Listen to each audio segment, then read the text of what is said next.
Hello Jharkhand, welcome to learners craze education. स्वागत है आपका झारखंड जीके का इस लाइव क्लास में। तो प्रैक्टिस सेट नंबर हम लोग 14 करने वाले हैं हिंदी में। वीडियो डेली शाम को 8 बजे आता है, आपके लाइव रहता है। आप लोग को जैसे ही क्वेश्चन देखते हैं उसको पढ़ के आंसर देने का कोशिश किया कीजिए।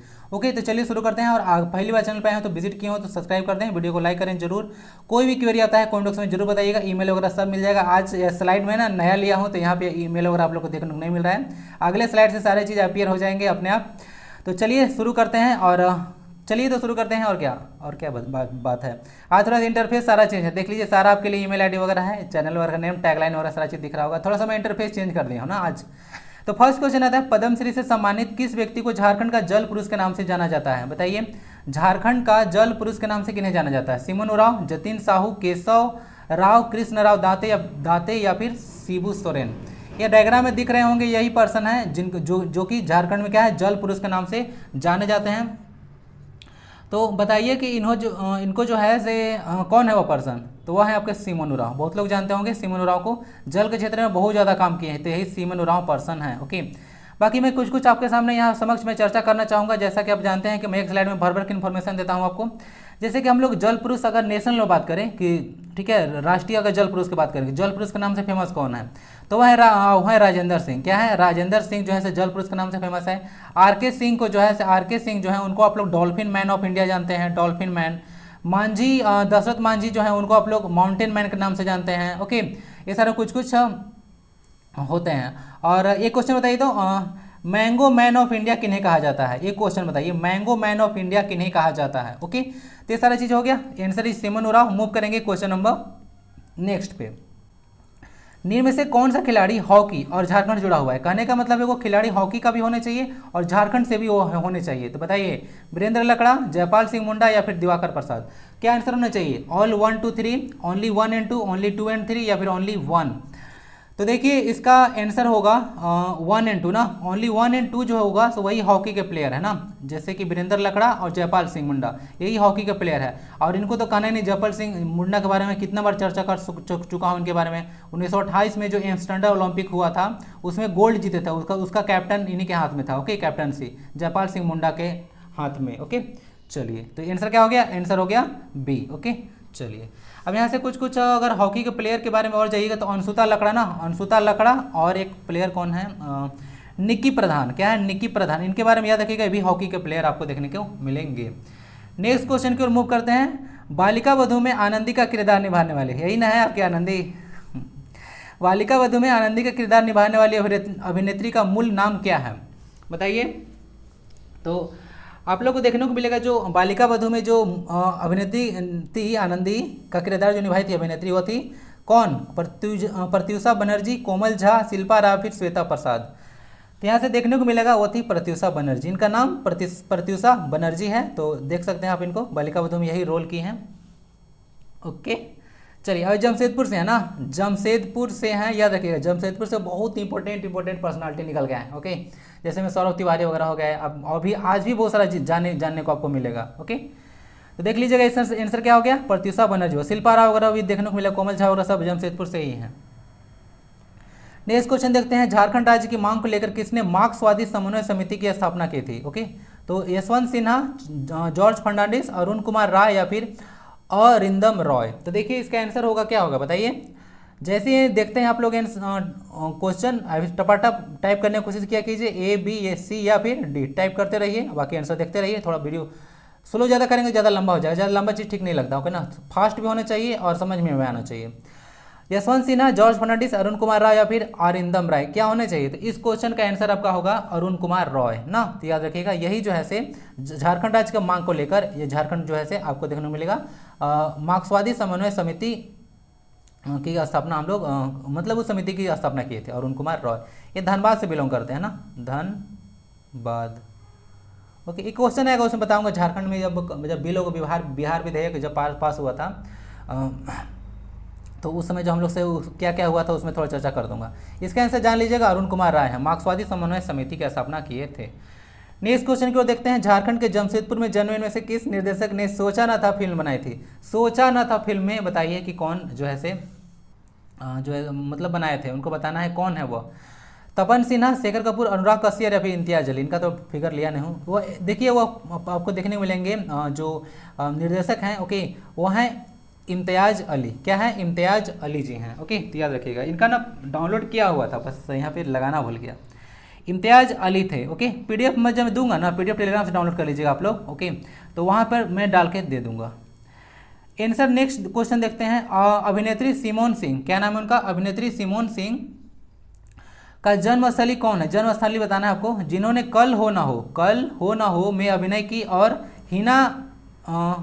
हिना के रूप में अभिनय किया ना, मतलब हिना का किरदार निभाया था, कहने का मतलब ये है। तो उनका जन्म स्थान कहाँ है? जमशेदपुर, बोकारो, धनबाद या फिर देवघर।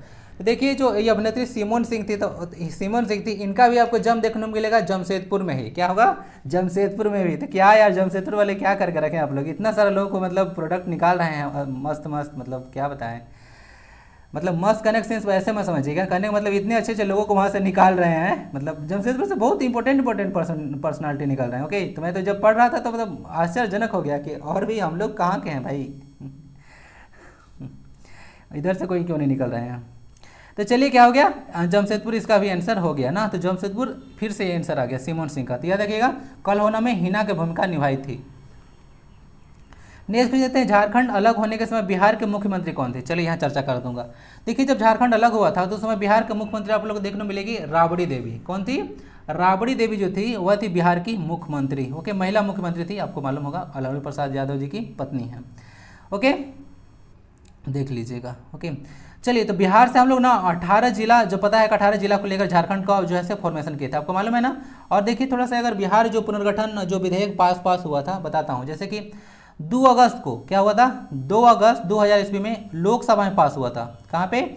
लोकसभा, जिसको अपने लोअर हाउस बोलते हैं। उसके बाद आपको देखने मिलेगा 11 अगस्त को राज्यसभा में पास हुआ था। 11 अगस्त को 2000 को राज्यसभा में पास हुआ, और उसके बाद 25 अगस्त को ना, 25 अगस्त को जैसे उस पर राष्ट्रपति सिग्नेचर कर दिए थे, समझ गए। तो ये सारा कुछ हुआ था, तो बहुत इंपॉर्टेंट पार्ट है, इसको याद रखिएगा। बाकी ये क्वेश्चन अगर पूछेंगे कि झारखंड का हाईकोर्ट का गठन कब हुआ था, तो झारखंड हाईकोर्ट का गठन भी उसी दिन हुआ था, 15 नवंबर 2000 को ही हो चुका था, ओके। तो याद रखिएगा, ओके, हम लोग का हाईकोर्ट रांची में है ना। सबका देखिएगा कुछ ऐसे भी स्टेट हैं जिनका कैपिटल जहाँ पे वहाँ पे हाईकोर्ट नहीं है, ओके, जानते हैं ऐसा कुछ? बताइए जरा। लेकिन झारखंड का रांची में ही है। हजारीबाग के उत्तर में बात की जा रही है, हजारीबाग के उत्तर की ओर इनमें से किस स्थान पर बौद्ध धर्म विरासत के अवशेष का दावा किया जाता है? तो हजारीबाग आपको बताना है कि हजारीबाग के उत्तर में कोई एक प्लेस है जहाँ पर हम लोग बोलते हैं कि बौद्ध धर्म से रिलेटेड वह जगह है ना। तो कौन है? लुम्बिनी, सारनाथ, इटखोरी, नावमंडी। तो देखिए जो सारनाथ और लुम्बिनी देखने को मिलेगा झारखंड में, तो देखने को मिलेंगे, तो ऐसे काट लीजिएगा आप लोग। तो जगह इटखोरी आप लोग को देखने को मिलेगा। क्या मिलेगा? इटखोरी देखने को मिलेगा, ओके। नावमंडी के थोड़ा सा याद रखिएगा, वेस्ट सिंहभूम डिस्ट्रिक्ट में पड़ता है। एशिया का सबसे बड़ा लोहे का खान है ना, याद रखिएगा। और लोहे के खान में हम लोग कभी भी बात करते हैं तो याद रखिएगा, हम लोग जो है सो उसको लोहे के खान में कुछ ना भी, देखिए माइंड से निकल गया अब माइंड से निकल गया तो कुछ बताना चाह रहा था, एक मतलब या पायराइट के बारे में बात कर रहा था, आयरन पायराइट के बारे में बात कर रहा था। फार्मूला Fe2 होता है ना, आज ही सुबह में पढ़ाया था। आयरन पायराइट के बारे में बात कर रहा था, तो देख लीजिएगा नावमंडी में आप लोग को देखने को मिलेगा, ओके। यहाँ पे लोहा, और लोहा जो है से उड़ीसा के बाद हम लोग जो है से यहाँ पे झारखंड जो है से लार्जेस्ट इसका जो है से इसमें रिजर्व है आप, ओके। तो याद रखिएगा नावमंडी, ओके। और आयरन ओर में तो पता है आपको 26.7% झारखंड है, ओके, 26.7% इसका रिजर्व है यहाँ पे, समझ गया। तो आंसर इसका इटखोरी वगैरह हो गया ना। लुम्बिनी कहाँ पे है पता है? अभी वर्तमान में लुम्बिनी आपको देखने को मिलेगा नेपाल में ना, लुम्बिनी नेपाल में। और सारनाथ कहाँ मिलता है? सारनाथ आपको अभी यूपी में देखने को मिलेगा, ओके। चलिए, लुम्बिनी में उनका जन्म हुआ था गौतम बुद्ध जी का, और सारनाथ में जो है से पहला बार जो है से वो प्रवचन दिए थे पाली भाषा में ना, तो आपको पता होगा, धर्मचक्र प्रवर्तन के नाम से जिन्हें जानते हैं, ओके। इटखोरी में जगह हम लोग बोलते हैं ना, तो याद रखिएगा। अच्छा हाँ, जो इटखोरी आप लोग देखने को मिलेगा वो कहाँ मिलेगा? तो इटखोरी चतरा में देखने को मिलेगा ना, चतरा डिस्ट्रिक्ट, ओके।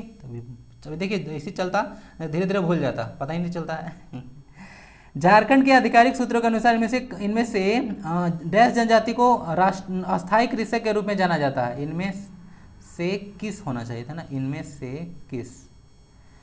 किस जनजाति को अस्थायी कृषक के रूप में जाना जाता है? बिरहोर, संथाल, कोरबा या फिर माहले।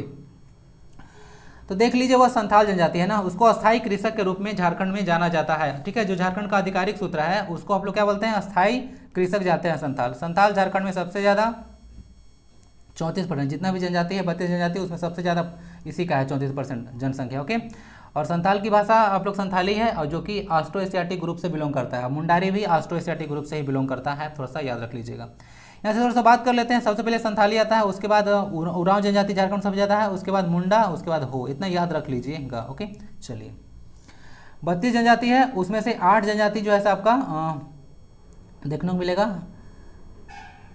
प्रिमिटिव जो है से ट्राइबल ग्रुप्स है ना, पीटीजी ट्राइबल ग्रुप्स। ओके, तो याद रखिएगा 8 गो उसमें से ऐसे पीटीजी है। नेक्स्ट क्वेश्चन देखते हैं। निम्न में से किस खिलाड़ी को 2007 में तीरंदाजी के लिए द्रोणाचार्य पुरस्कार दिया गया था? तीरंदाजी के लिए दिया गया था, इसका मतलब है कि वह तीरंदाजी से रिलेटेड है। ओके, जिस जो से आपको दीपिका कुमारी जो रिलेटेड है वही उसी गेम के बारे में बात की जा रही है। 2007 में दिया गया था, अब यहाँ पे दिया गया द्रोणाचार्य अवार्ड। तो आप लोगों को कन्फ्यूजन नहीं होना चाहिए कि अगर द्रोणाचार्य अवार्ड मिला है तो वह खिलाड़ी नहीं होगा, वह कोच को दिया जाता है। सी से कोच होता है, क्या होता है, कोच को दिया जाता है। इसमें कन्फ्यूजन नहीं होना चाहिए। द्रोणाचार्य अवार्ड में आपको 15 लाख रुपया दिया जाता है। 15 × 10⁵ कर लीजिएगा, इतना लाख रुपया दिया जाता है। ओके, तो जयदीप सरकार, चार्ल्स बोरोमिए, एंथ्रेंस लकड़ा या फिर संजीव कुमार सिंह, वह पर्सन थे संजीव कुमार सिंह। तो कोच को दिया जाता है। तो यह क्या करते थे, लोगों को मतलब तीरंदाजी सिखाते हैं। ठीक है, कोच है, बात समझ में आ गया, कोच है। तो संजीव कुमार सिंह जी हैं, 2007 में मिला था। द्रोणाचार्य अवार्ड देख लीजिएगा 1985 में इसको हम लोग कंस्टिट्यूट किए थे। कब? 1985 में, और इसमें 15 लाख रुपया दिया जाता है। 1985 से है। पर्सन पता चल गया, झारखंड की पर्सनालिटी 2007 में इनको दिया गया था। मूव करेंगे नेक्स्ट क्वेश्चन पे। झारखंड के तंत्री और मल्हार समुदाय किस शिल्प कला से जुड़े हुए हैं? तो देखिए, आप लोग को कल भी मैं बताया था एक बार क्वेश्चन वगैरह, ओके, ढोकड़ा वगैरह कि उसमें धातु वगैरह का काम होता है। तो मल्हार और जो तंत्री समुदाय देखने को मिलेगा वही जो है से धातु का काम से ही रिलेटेड है इन लोग। ओके, धातु का काम से, तो इसको डायरेक्ट याद रख लीजिएगा। नेक्स्ट क्वेश्चन है, किस वर्ष झारखंड पीपल्स पार्टी जेपीपी की स्थापना की गई थी? तो झारखंड पीपल्स पार्टी की स्थापना कब किया गया था आपको बताना है। तो झारखंड पीपल्स पार्टी की स्थापना देखिए किया गया था 1994 में। कब? 1994 में झारखंड पीपल्स पार्टी की स्थापना किया गया था। अब झारखंड पीपल पार्टी की स्थापना में देखिएगा तो इसका अध्यक्ष रामदयाल मुंडा थे। क्या थे? रामदयाल मुंडा। और देखने को मिलेगा जो सचिव बने थे, महासचिव, वह सूर्य सिंह थे। क्या थे? सूर्य सिंह जो थे वह उसका सेक्रेटरी जनरल बने थे। ओके, तो याद रख लीजिएगा। ओके, ये सारा 1994 में झारखंड पीपल्स पार्टी जेपीपी का फुल फॉर्म भी अगर पूछा जा सकता है तो बता दीजिएगा। ठीक है, नेक्स्ट क्वेश्चन को मूव करते हैं। जोबा मुर्मू इंपॉर्टेंट पर्सनालिटी हैं। जोबा मुर्मू ने संथाली में लिखे, पूछेगा जोबा मुर्मू किस भाषा में लिखते हैं? संथाली में लिखती हैं। लिखे इनके संलेख है, कौन बुक लिखे हैं? तो ओलोन बाहा, बहुत फेमस बुक है। ओलोन बाहा के लिए साहित्य बाल पुरस्कार कब जीती थी वो बताना है आपको। 2016, 17, 18 या 19। देखिए, तो ये सारा चीज़ तो यही है। जोबा मुर्मू है, संथाली में लिखते हैं, बुक लिखे ओलोन बाहा। अब बताइए कि साहित्य बाल पुरस्कार क्या पुरस्कार मिला है? तो साहित्य बाल पुरस्कार मिला है। कब मिला है? तो 2017 मिला है। ओके, तो इनके बारे में थोड़ा सा याद रख लीजिएगा। ओके, नेक्स्ट क्वेश्चन को देखते हैं। चंदन साहित्य पहाड़ी पर अशोक के शिलालेख झारखंड के किस जिले में मिले हैं? तो अशोक के शिलालेख आपको पता होगा 14 जो शिलालेख था उसमें जो मेजर रॉक एडिक्ट्स वगैरह, तो उसमें बात की जा रही है कि जो शिलालेख था वह कहाँ पे मिला है? पलामू, गुमला, रांची या फिर जामताड़ा? तो यह मिला है आपको रांची के आसपास ना। तो चंदन साहित्य पहाड़ी रांची में देखने को मिलेगा, वहीं से आपको जो है से यह अशोक के शिलालेख देखने को मिला था। अशोक जो है से मौर्य डायनेस्टी से बिलोंग करते थे ना, मौर्य डायनेस्टी से। ओके, आपको पता होगा। और इनके काल में एक इंपॉर्टेंट हुआ था 261 BCE में कलिंगा वार ना, याद हुआ था ना आपको। कलिंगा एक स्टेडियम भी अभी आपको पता होगा भुवनेश्वर में। 1931 में ठेवले उरांव ने किस संगठन की स्थापना की जिसने भारत के स्वतंत्रता आंदोलन में योगदान दिया? तो बात की जा रही है 1931 में ठेवले उरांव ने किस संगठन की स्थापना की थी जिसने भारत के स्वतंत्रता आंदोलन में भाग दिया था? दलित सभा, आदिवासी सभा, मजदूर सभा या फिर किसान सभा? तो वह याद रखिएगा किसान सभा है ना, किसान सभा है, सो उसका नाम है। 1931 में ठेवले उरांव द्वारा बनाया गया था। क्वेश्चन यही भी इंपॉर्टेंट पूछ सकता है आपसे, कब बनाया गया था किसान सभा? 1931 में। किसके द्वारा बनाया गया था? तो ठेवले उरांव के द्वारा। तो कैसे भी क्वेश्चन पूछे कन्फ्यूजन नहीं होना चाहिए। किसान सभा, बहुत सारा मैं चीज़ बताते जा रहा हूँ तो इसको थोड़ा सा याद रख लीजिएगा। 1931 है, ठेवले उरांव। डेली देखिएगा ना तो कनेक्ट होगा बहुत सारा। ओके, बहुत सारा चीज़ कनेक्ट हो जाएगा, डेली देखा कीजिए वीडियो। ओके, इनमें से किस सिल्क का उत्पादन में झारखंड जो है से अग्रणी है कहा जा रहा है? तो muga silk, eri silk, फागरा silk या टसर सिल्क? टसर या कहीं टसर भी देखने को मिलेगा। इस सिल्क को पहचानते हैं? तो इस सिल्क का नाम है तसर सिल्क। तो तसर सिल्क के उत्पादन में झारखंड अग्रणी है। ओके, तो इसको याद रख लीजिएगा।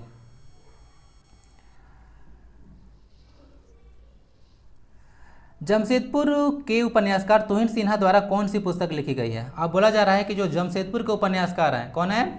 जमशेदपुर के उपन्यासकार हैं, तो उनके द्वारा जो है से कौन सा इसमें से बुक लिखा गया है? ओके, तो देखिए प्राइड एंड प्रेजुडिस है, 5 पॉइंट समवन है, इंडिया विंस फ्रीडम है, the age of power, the age of power.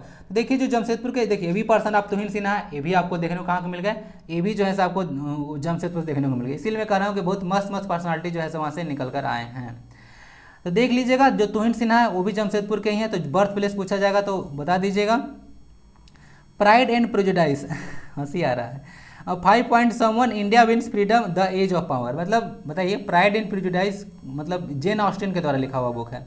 और यहाँ से इसमें डाल कर रखे हैं। ओके, अब सारा चीज़ जितना डिस्कस कर रहा हूँ ना सब प्रीवियस ईयर का है ना, तो एंजॉय कीजिए मस्ती से। इसका जो देखने को मिलेगा आपको जो बुक है वह डी है, द एज ऑफ पावर ना, द एज ऑफ पावर जो बुक है से लिखे हैं आपके तुहिन सिन्हा के द्वारा। कल एक और बुक मैं डिस्कस किया तुहिन सिन्हा के द्वारा, क्या था? The legend of Birsa Munda, याद आ रहा है कुछ? The legend of Birsa Munda, ये भी बुक इनके द्वारा लिखा गया था, तो याद रख लीजिएगा, जमशेदपुर से थे। बाकी 5 पॉइंट समवन और 5 पॉइंट सम और इंडिया विंस फ्रीडम दोनों चेतन भगत लिखे हैं बुक। ओके, आज सुबह में डिस्कस किया था। आप लोग ना जनरल स्टडीज का बुक नहीं देख रहे हैं, देखते हैं कि आप लोगों का ना कैसे मेरिट बनता है। ओके, बिना उसका मेरिट बन जाएगा जी आप लोग का। 30 नंबर का क्वेश्चन वहाँ से आ रहा है, आप लोग उस वीडियो को एंजॉय नहीं कर रहे हैं। अगर ठीक है चलिए कहीं और से पढ़ें तो अच्छी बात है, लेकिन अगर ठीक है मेरा वीडियो मत देखिए, लेकिन थोड़ा सीरियस रहिए। ओके, और जाके वीडियो देखिएगा, उतना भी आपको खराब नहीं लगेगा। मेरा वीडियो खराब लगता है क्या, बताइए जरा। तो देख लीजिएगा, the age of power book है, तो हो गया। आज भी बहुत सारा बुक देखने को मिल जाएगा। मियांग चांग एक भारतीय अभिनेता और गायक हैं, इनका जन्म स्थली कहाँ है? तो मियांग चांग एक भारतीय अभिनेता गायक है, इनका जन्म स्थल कहाँ है? रांची, हजारीबाग, देवघर या फिर धनबाद। चलिए अब सब जगह से अब थोड़ा सा धनबाद मतलब जमशेदपुर थोड़ा सा हट के बात करते हैं। तो अब आ गया धनबाद, कहाँ से आ गया? धनबाद। तो यही पर्सन है, आप लोग देख सकते हैं मियांग चांग। मियांग चांग ये वाले हैं ना, इधर वाले, अब इनकी कोई होगी पता नहीं मुझे। तो देख लीजिएगा, यह है धनबाद, है धनबाद, आप लोग समझते हैं ना, जहाँ पे इंडियन स्कूल ऑफ माइंस वगैरह देखने को मिलेगा। ISM जो है इंडियन स्कूल ऑफ माइंस, उसको IIT का दर्जा 2016 में दिया गया था। ओके, तो इसको याद रख लीजिएगा। 2016 में ही तिलका मांझी पंप योजना शुरू किया गया था रघुवर दास के टाइम में। ओके, तो इनसे देख लिया आपने। मियांग चांग जो है एक अभिनेता गायक है, इनका जन्म झारखंड में धनबाद में हुआ था ना, धनबाद। नेक्स्ट है हरित क्रांति लाने हेतु, थोड़ा थोड़ा देखिए गड़बड़ हो चुका है ना, टाइपिंग मिस्टेक है। हरित क्रांति लाने हेतु ग्रामीण युवाओं को आकर्षित करने के लिए जून 2016 में कौन सी योजना शुरू किया गया है? आपसे मैंने चर्चा करूंगा तो इस योजना को भी ले लूंगा। तिलका मांझी और जो ISM धनबाद दोनों को लेके चलता हूँ 2016 में, और इसको भी लेके चलूंगा। सारा योजना को ना कनेक्ट कर पढ़ा दूंगा, आपको ना रटवा दूंगा। अगर डेली झारखंड वीडियो देखिएगा ना तो बहुत सारी चीज़ तो मैं रटवा दूंगा। ओके, एग्जाम में बहुत ज़्यादा फायदा होगा। चलिए कनेक्ट रहिए। 10 आदमी भी देखे लेकिन देखे। ओके, तो उन लोग का देखिएगा कितना अच्छा परसेंटेज आएगा, इसका गारंटी दूंगा। ओके, गारंटी लिख के दूंगा मैं। ओके, ऊर्जा मित्र योजना, आर्या योजना, उजाला योजना, फिर प्रधानमंत्री उज्ज्वला योजना। तो देखिए यहाँ से थोड़ा सा समझ लीजिएगा, जो है ना, इस क्वेश्चन का आंसर होगा आपका बी, आर्या योजना ना। तो 2016 में किसका गवर्नमेंट था? रघुवर दास का, तो उन्हीं के टाइम में यह योजना शुरू किया गया था। इसका थोड़ा सा फुल फॉर्म जानिएगा, attracting rural youth in agriculture. इसका फुल फॉर्म, आर्या का फुल फॉर्म अगर देखें हम, क्या बोलो, आर्या का फुल फॉर्म देखिएगा आप लोग, आर्या ना, तो इसका होता है अट्रैक्टिंग, क्या होता है? अट्रैक्टिंग रूरल यूथ, रूरल मतलब गांव संबंधी, रूरल यूथ्स इन एग्रीकल्चर, वही एग्रीकल्चर जो कि स्टेट लिस्ट में आता है, सब्जेक्ट आपको सुबह में पढ़ाया था। Okay, agriculture. ओके, तो आर्या का यही फुल फॉर्म होता है। तो इसका मतलब है कि हम लोग रूरल मतलब एरिया में यूथ को चाहते हैं कि एग्रीकल्चर सेक्टर में हम लोग आए। ओके, तो इसी के लिए योजना है, 2016 में शुरू किया गया था आर्या योजना। ओके, समझ गए ना ग्रामीण युवाओं को, तो आर्या योजना है फुल फॉर्म। बाकी देख लीजिएगा, और जो उजाला योजना है आपको देखने को मिलेगा, जो LED वगैरह बांटा जा रहा था ना ताकि बिजली का खपत कम हो, उसके लिए है। और प्रधानमंत्री उज्ज्वला योजना तो LPG के लिए था। आपको पता होगा कि जो है से शुरू किया गया था इसको 1 मई 2014 था या 15 था, एक्चुअली में डेट भी माइंड पर नहीं चल रहा है। ओके, तो इसको देख लेंगे। तो लेकिन उज्ज्वला योजना गैस सिलेंडर के लिए था। क्या था? उज्ज्वला योजना गैस सिलेंडर के लिए था। कभी कभी ना डाटा माइंड से निकल जाता है, बहुत सारी चीज़ याद रहता है।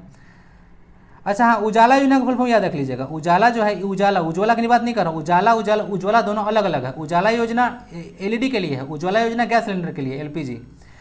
तो देख लीजिएगा, Unnat Jyoti by affordable LED for all, यही उजाला है। एलईडी मतलब लाइट एमिटिंग डायोड। आंसर आपका हो गया बी, आर्या योजना। क्वेश्चन 20 में देखते हैं। ओके, अब यहाँ पे मुस्कुरा क्यों रहा हूँ एमएस धोनी को किस वर्ष लगातार आईसीसी का ODI player of the year award दिया गया था? लगातार 2 बार, 2007, 8, 2008 या 9, 2009, 10, 2010 या 11। बहुत मस्त बोला है, यह मेरे पर्सनल फेवरेट है। एकमात्र ऐसे खिलाड़ी हैं जो मेरे फेवरेट है, उसके बाद तो रोहित शर्मा लगते हैं। ओके, लेकिन इनका मैच तो अब चलता नहीं है तो मज़ा आता नहीं है। तो मैं तो पहले क्रिकेट भी थोड़ा बहुत देखता था, लेकिन अब उससे भी विमुख हो गया क्योंकि मज़ा ही नहीं आता है क्या बात करूँ, मज़ा ही नहीं आता है क्रिकेट में। ओके, मतलब ये सब क्रिकेट का जान थे, तो मज़ा नहीं आता है तो क्या करूँ, छोड़ दिया क्रिकेट देखना। आईपीएल भी नहीं देखते हैं। कभी कभी चेन्नई सीएसके का हो जाता है तभी कैप्टनसी छोड़ दिए थे, उसके बाद चेन्नई बार बार हार रहा है, एक जीता मैच, तो मज़ा नहीं आता है। तो देख लीजिए, थोड़ा सा पर्सनल बात हो गया। तो यहाँ से देख लीजिए, इसको क्या करना है, एमएस धोनी के बारे में बताना है कि आईसीसी का ODI player of the year award कब मिला था? तो लगातार 2 साल जीते थे। वर्ष साल था आपका 2008 और 2009। याद रखिएगा इनके बारे में। पहला जो मैच था यह किसके खिलाफ खेले थे? बांग्लादेश के खिलाफ खेले थे 2004 में। लेकिन पहला जो शतक लगाए थे उसमें पाकिस्तान को धोए थे ना 2005 में। ओके, 2005 में पाकिस्तान को धोबी पछाड़ खेल खिलाए थे। ओके, तो याद रखिएगा। ओके, शतक लगाए थे उसी में, समझ गए। और बाकी एमएस धोनी जो है एकमात्र वर्ल्ड के एकमात्र ऐसे प्लेयर हैं जिन्होंने आईसीसी का T20 वर्ल्ड कप 2007 में, ओडीआई का जो वर्ल्ड कप होता है वनडे का उसमें जीते थे 2011 में, और चैंपियन ट्रॉफी जीते थे। आईसीसी का जो चैंपियन ट्रॉफी होता है वो भी जीते हैं 2013 में। ओके, तीनों एकमात्र ऐसे जो ऐसे प्लेयर हैं जो कि जीते हैं, एकमात्र कप्तान है। सोच लीजिए, थोड़ा बहुत इंपॉर्टेंट पर्सन है इनमें से। और इनका जो फिगर देख लीजिएगा, मैं सोचा था कि बहुत सारा आप लोग फिगर तो देखते होंगे, इन्हें बहुत बचपन का इनका फोटो है। ओके, तो बचपन का प्यार याद आ गया। नेक्स्ट क्वेश्चन देते हैं, इनमें से कौन सी भाषा झारखंड में बोली जाती है और जो इंडो आर्यन भाषा से संबंधित है? क्या है? इंडो आर्यन भाषा से संबंधित है। संथाली, भोजपुरी, गारो या फिर बोडो? तो देखिए, जो भाषा जो है इंडो आर्यन से जो रिलेटेड है वह है आपका भोजपुरी भाषा। क्या है? भोजपुरी भाषा है। संथाली भाषा बताया था ना, यह ऑस्ट्रो एशियाटिक ग्रुप से बिलोंग करता है ना, ऑस्ट्रो एशियाटिक ग्रुप से बिलोंग करता है संथाली और मुंडारी भाषा। बाकी थोड़ा सा और कुछ भाषा बताता हूँ, जैसे कि एक है सदरी भाषा। क्या है? सादरी भाषा होता है। उसका एक याद रखिएगा, नागपुरी, और एक भाषा आपको देखने को मिलेगा अंगिका ना। ये जब सब जो है आपको इंडो आर्यन से देखने को मिल जाएगा। तीसरा, इंडो आर्यन से सारा कौन हो गया? भोजपुरी हो गया, सादरी हो गया, नागपुरी हो गया और अंगिका हो गया। तो सारा जो है आपको इंडो आर्यन भाषाएं देखने को मिलेगा। ओके,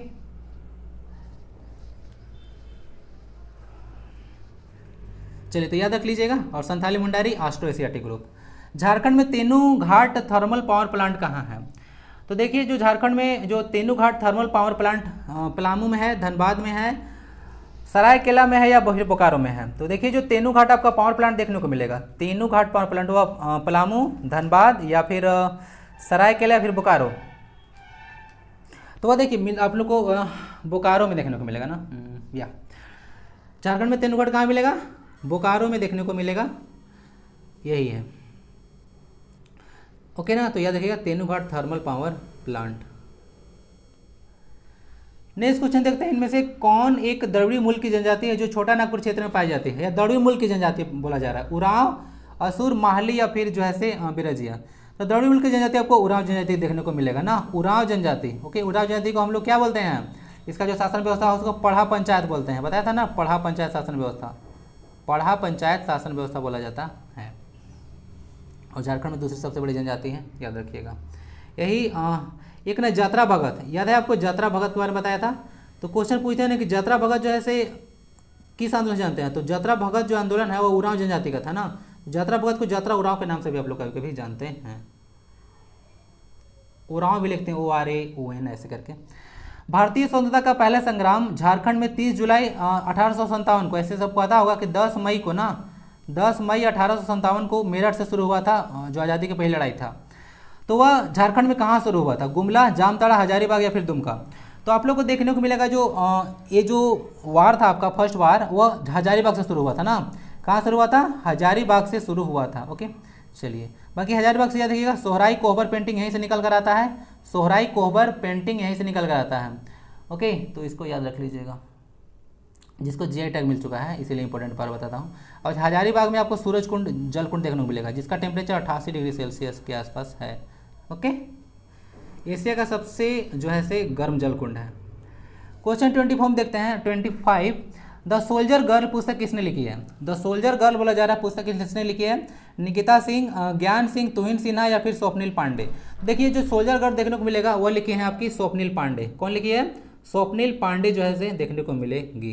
ओके चलिए, और निकिता सिंह देखिएगा पटना से, पटना में इनका बर्थ प्लेस वगैरह कुछ आदमी है। तुहिन सिन्हा के बारे में तो बहुत सारा बता दिया। स्वप्निल पांडे जो है से लिखे हैं the soldier girl. Okay,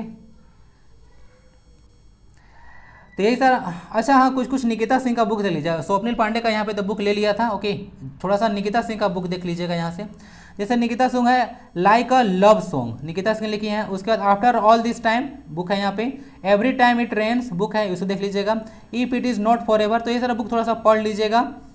the unreasonable fellows, ये सारा बुक उनके द्वारा है। Accidentally in love, okay, accidentally in love, तो वो सब कुछ बुक जो है निकिता सिंह के द्वारा है, प्रॉमिस वगैरह। ओके, तो यही सारे कुछ क्वेश्चन थे आज। कैसा वीडियो लगा जरूर बताइएगा। 25 क्वेश्चन डिस्कस कर दिया। यहाँ तक आते हैं तो जरूर लिख दीजिएगा। तो बाकी स्वस्थ रहें, मस्त रहें, पढ़ाई लिखाई में व्यस्त रहें। मिलते हैं नेक्स्ट वीडियो में। वंदे भारतम।